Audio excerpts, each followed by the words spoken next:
araw po, pag-ibig at kapayapaan ni Kristo ay maghari sa puso at damdamin natin.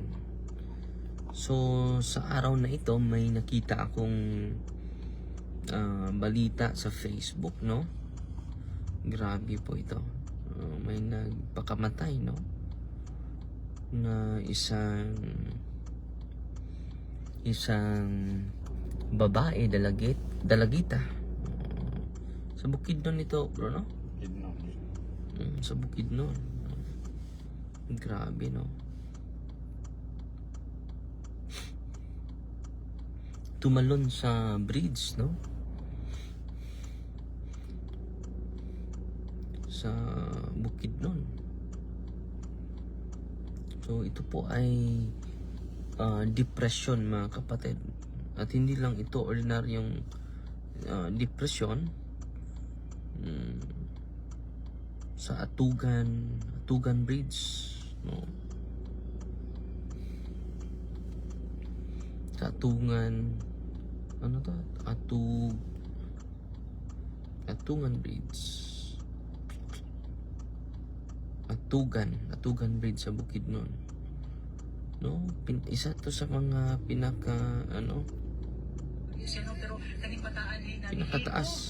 Sa kaulaw, may kaning bataan niyang mama single mom niya ang saminti kauban nila dito silang balay-kayala stepfather na kani ba yung stepfather wa kamulo yung mama nga wa di ay baboy di ay gibaboy siya di makatuig siyang gigamit kapila balik-balik hapon niya ang buti siya wala hindi niya kayanan ang kaulaw nagiging ding bataan no una mga single mom in town ayaw ninyo yun po yung storya, no? Na nakita natin na yung kanyang nanay ay single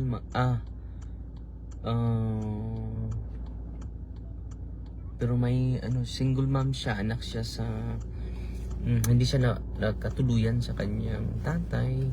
Jadi may bago siya, yung nanay niya may bago. Ulaw naghikog ng bataan no pagkaluin ni bataan ni guwapa kayo siya no pero kaning bataan ni naghikog tungod sa kaulaw ay kaning bataan ni yung mama single mom niya ang saminti kauban nila dito silang balay-kayala stepfather niya kani ba yung stepfather wa kamulo yung mama nga wa di ay baboy di ay gibaboy siya di makatuig siyang gigamit kapila balik. So 5 years siyang ginagamit, mga kapatid. Grabe yung trauma. Grabe yung traumatic experience. Kung totoo yun, kung totoo yun, dahil hindi natin alam yung buong storya, mga kapatid. Posible totoo. Dahil nagpakamatay talaga itong dalagitang ito. Meron din kaming pasyente na magkatulad po sa storya ang dalagitang ito. So, grabe, no? Ito talaga si Asmodeus, no? Si Asmodeus, it's a demon of lust sa mga rapists, sa mga iniwan yung mga asawa at mga husband nila at meron na silang bago ngayon, no? Walang valid reason,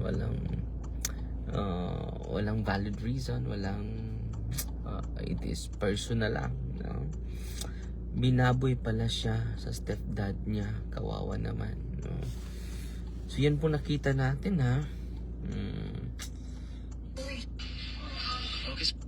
Siyang gigamit kapila balik. Ito po. So,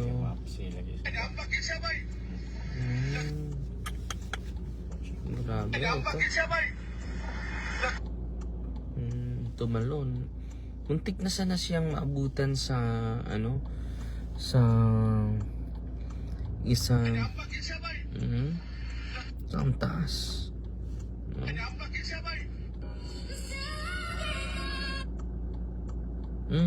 Grabe. Ang lalim, no?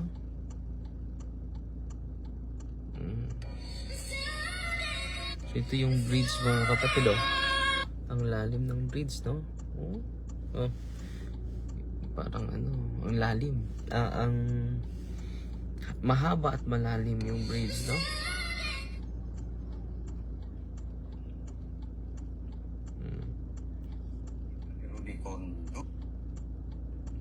Mahina yung signal natin mga kapatid dito.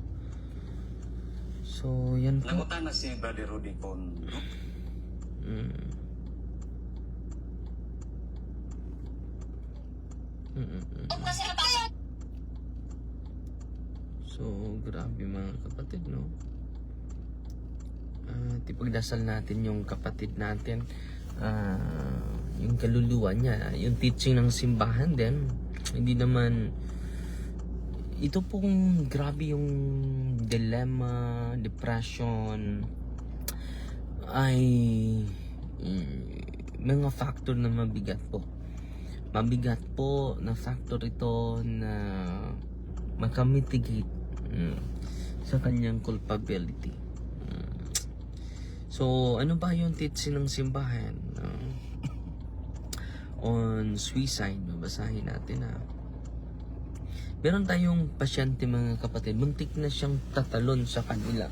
Pinakataas na building sa kanilang paaralan. Dahil, alam nyo, may depression din siya.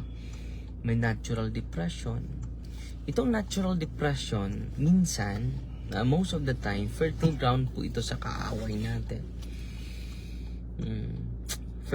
Fertile ground po ito sa ating kaaway.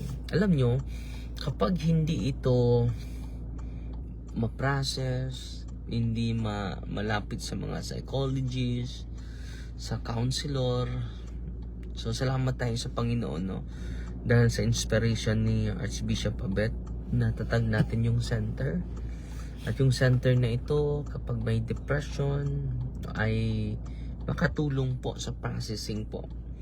Meron tayong spiritual direction, meron tayong processing, meron din tayong deliverance, meron tayong sacrament, no? Maraming ang ganda dahil matulungan talaga natin yung mga walang makaprocess, no? Libre naman lahat dito.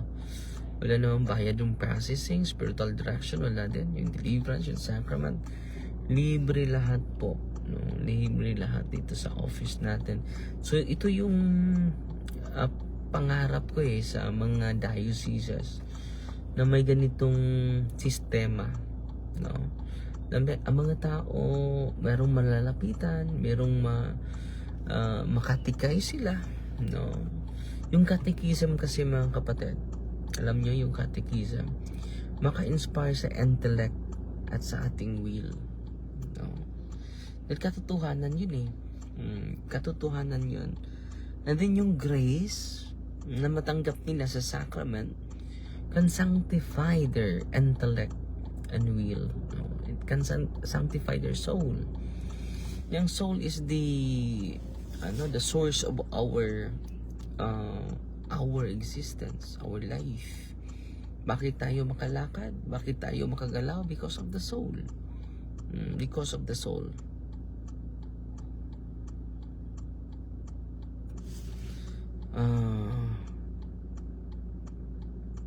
Sa maninay pangutanan rin. Father, as lang ko, nangita ko sa imong talk bahin sa kung mamatay kung walay pari, makadawat gyapon og indulgence. Wa man ko kasunod. So, hindi pa po ako nag-talk patungkol dyan, no? Baka this week po, baka this week po. Parang wala na akong signal. Nandyan sa YouTube channel po. Nandyan po sa YouTube channel. Tingnan nyo po. Pero magtutalk pa tayo this week. Kung maabutan pa this week. Pero nandito pa tayo sa sacrament, mga kapatid. Yung catechism ko ay nakafocus muna sa sacrament. Especially the sacrament of healing. And then the source of healing. The source of healing, the Eucharist. Ang pangatlo is the plenary indulgence. Yan po, na makatanggap tayo ng plenary indulgence kahit walang... So may document ang simbahan dyan. So i-discuss natin yan sa sunod na mga araw. So ito yung thematic representation natin this week or next week pa, no? So yun po ang target natin. Okay? So walang signal ngayon mga kapatid, no? Wait muna ha.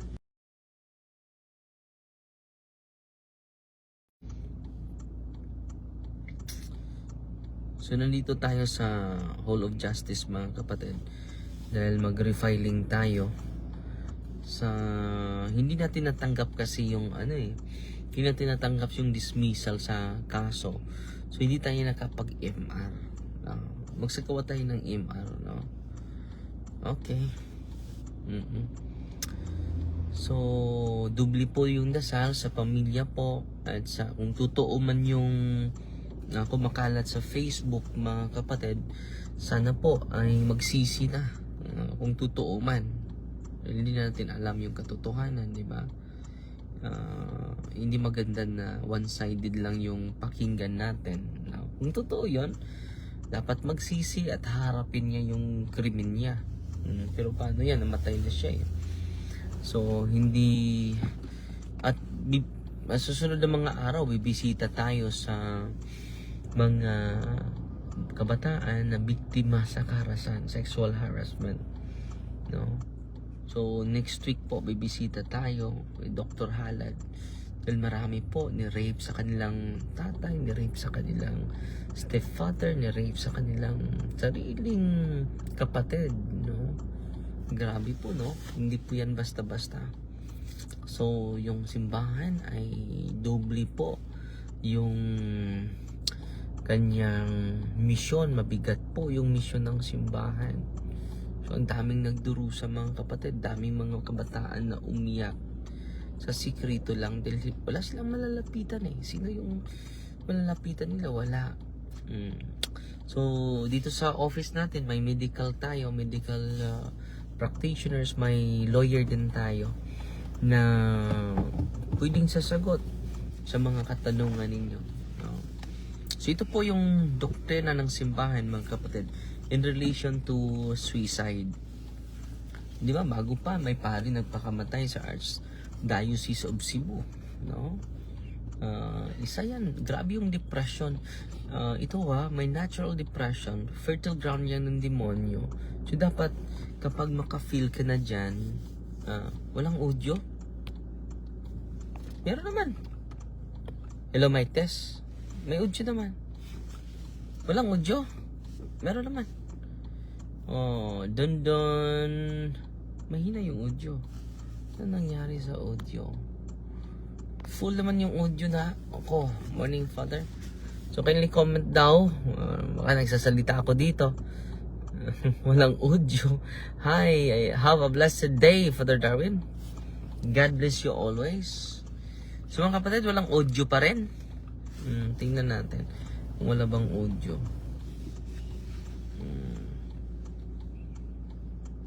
Tingnan natin mga kapatid. Totoo ba na walang audio? Okay ang audio, Father.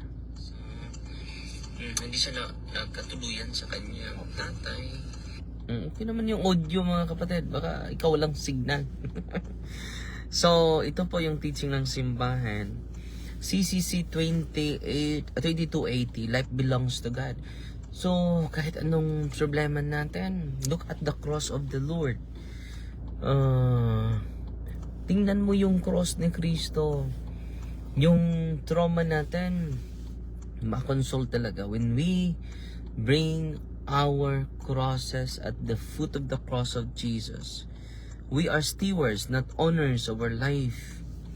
Ano pala tayo? Stewards tayo sa ating buhay, hindi tayo may-ari. So wala tayong karapatan to commit suicide.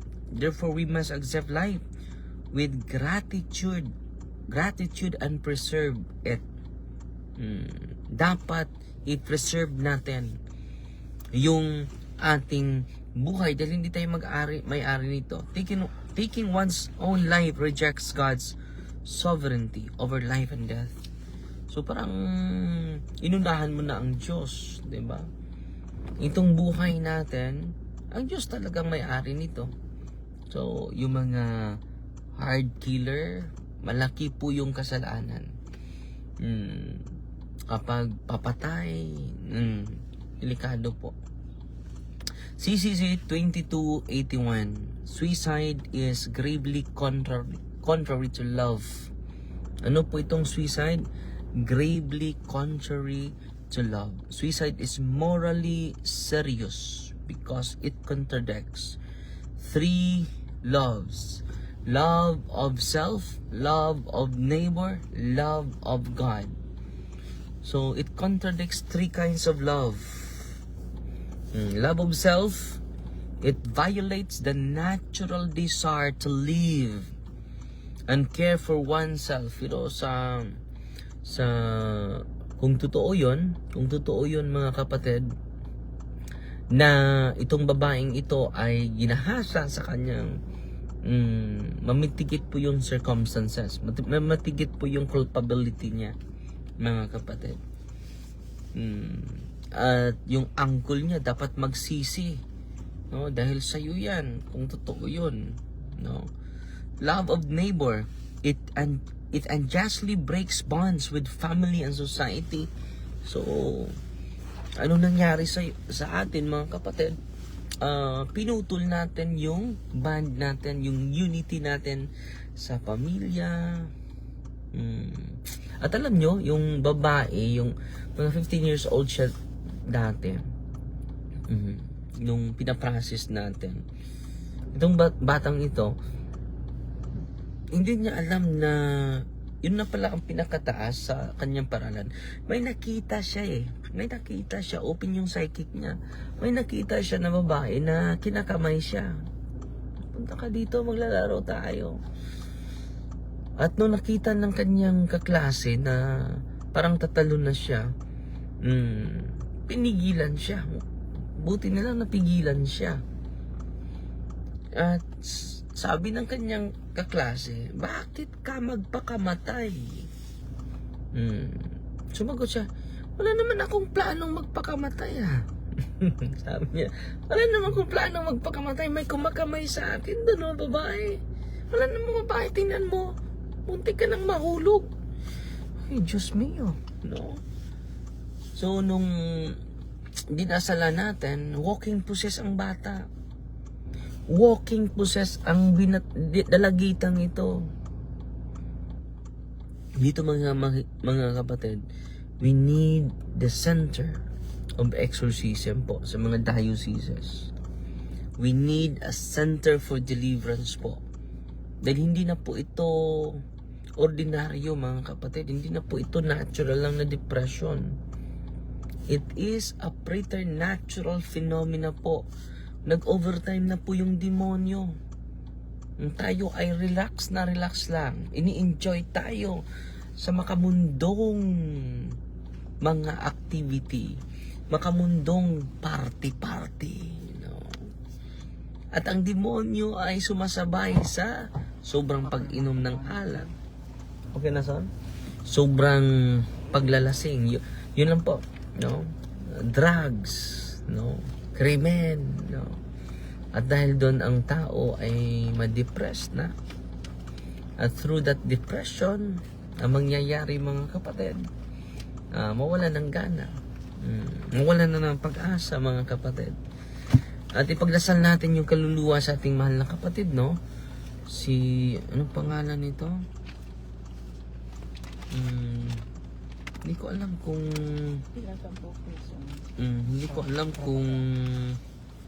Claudine Putis. Hindi ko alam kung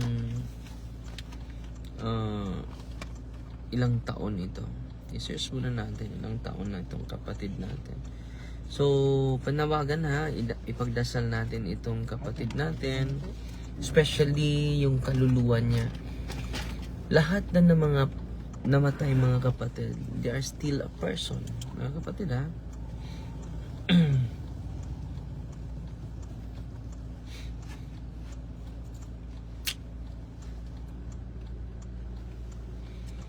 So, grabe, ang daming mga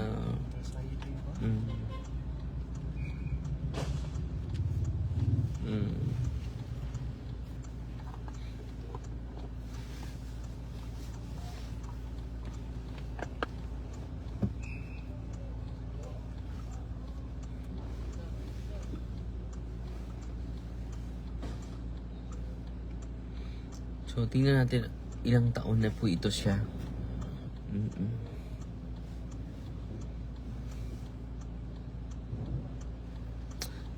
26 years old. February 17 pala sa Atungan Bridge. So, basahin muna natin ito mga Mga kapatid. kabomba mga consternation na padulong na karon sa may Atugan na bridge sa Impasugong.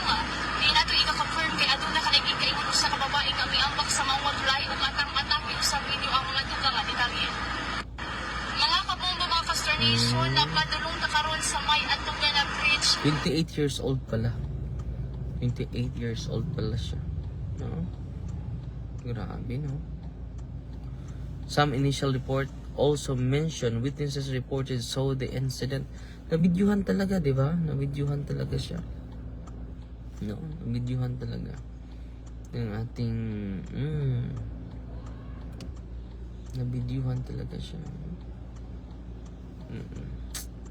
Grabe itong pangyayaring ito mga kapatid, no?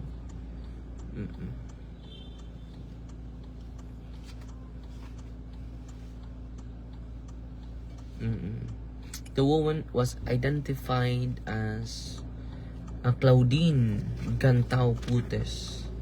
She was reported to be 28 years old. No?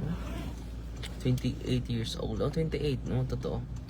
She was resident of Ipasuong Poblacion Area, Bukidnon. The incident reported happened at Atugan Bridge, Ipagsudong, Bukidnon, February 17. No? 17 ngayon, 19 ngayon, 20 ngayon, no? 3 days na pala ito.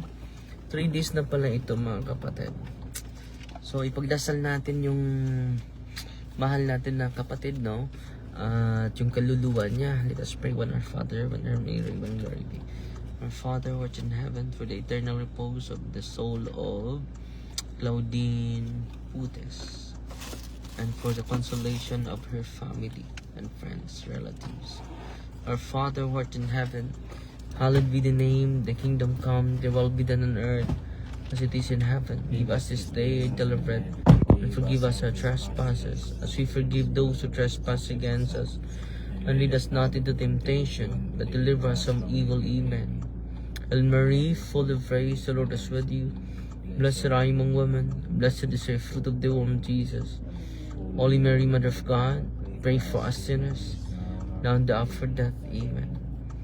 Glory to the Father, to the Son, and to the Holy Spirit. It was in the beginning, is now, never shall be, world without end. Amen. Saint Joseph, pray for the soul of Claudine Putes and for the consolation of her whole family. In the name of the Father, the Son, the Holy Spirit. Amen. So, yan po, no? At sa mga grabe yung pagsubok sa buhay, lalo-lalo na dito sa Diocese of Tagbilaran, andito lang po yung center natin. Meron tayong processing na ibibigay sa inyo. Meron tayong spiritual direction, merong sacraments, merong catechism sa katotohanan para meron tayong self-awareness mga kapatid patungkol sa ating ano yung kailangan natin in times of depression mga kapatid. Unang-una, dapat ma-educate yung intellect natin. So proper education po, no, in times of great depression po, dahil maging fertile ground yan i-educate natin yung isipan natin sa katotohanan. Yung katotohanan mga kapatid will enlighten the darkened intellect. Ano yung important sa katotohanan will enlighten our darkened intellect. Bakit na darken yung intellect natin? Because of the problems, because of the traumas. Katulad niya, kung totoo yun. Because of the traumas, no? Because of many trials in life, no? Yeah, especially kung hindi ka nasasanay sa mabigat na mga pagsubok, di ba? So ano pang gawin natin? Let us ask for counseling. Pinakamalapit po, may pare ba dyan? Or PPC president? no, cluster leader, seek sa mga taong nasa simbahan po. Huwag niyong suluhin yung problema ninyo. Please, huwag niyong suluhin yung problema ninyo. And then be open po. Ang laki ng mundo. Kahit ano yung mga negatibong naranasan mo, it doesn't define you. Yung worth mo is greater than your imagination. Yung worth mo is greater than any gold, any diamond, no, any trillions, no, of pesos. You are more than that. You are more than that because you are created in the image and likeness of God, and you are redeemed by His precious blood. No, hindi ka basta-basta po, mga kapatid. Hindi ka basta-basta. Unique ka. No, hindi tayo basta-basta. Don't compare yourself to others because all of us are unique. Uniquely created by the Lord, no? And then lapit ka sa sacrament. Kung Katoliko ka, lapit ka sa sacrament. Kung ibang sekta ka, lapit ka sa mga pastor mo. Seek for advice, seek for counseling po. Huwag kang matakot, huwag kang mahiya. Yan po ang pinaka-importante, mga kapatid.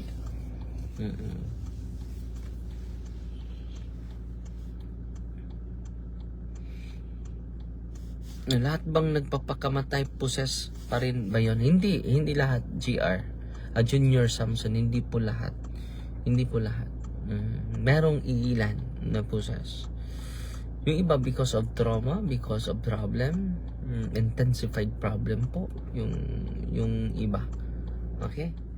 So, ano pa yung dapat gawin? Receive the sacrament of confession, and then magsimba lagi, contemplate this very essential part of our faith, the passion of Jesus, the sorrowful passion of Jesus, di ba? Magdasal ng rosaryo, especially the sorrowful mystery, and then unawain mo, isang puso mo yung mga misteryo, di ba? Unang misteryo sa sorrowful mystery is the agony of Jesus in the garden. Agony. No, grabe yung agony ni Cristo sa Garden of Gethsemane. Pangalawa, the crowning of thorns, the scourging, the crowning of thorns, yung pagbully niya sa mga sundalo. Binubuli si Cristo. You are King, you are Savior, Lord, no? Save us, O Lord. You know, binubuli si Cristo, yagaan, no? Mockery.